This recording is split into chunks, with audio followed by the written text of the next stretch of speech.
Oh boy, shelter-in-place warning.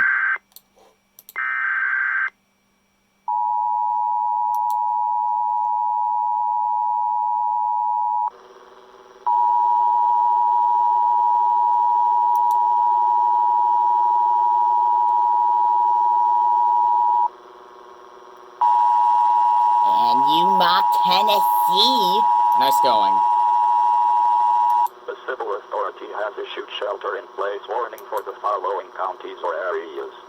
Kerr, Texas, at 10:17 a.m. on February 3rd, 2022, effective until 10:47 a.m.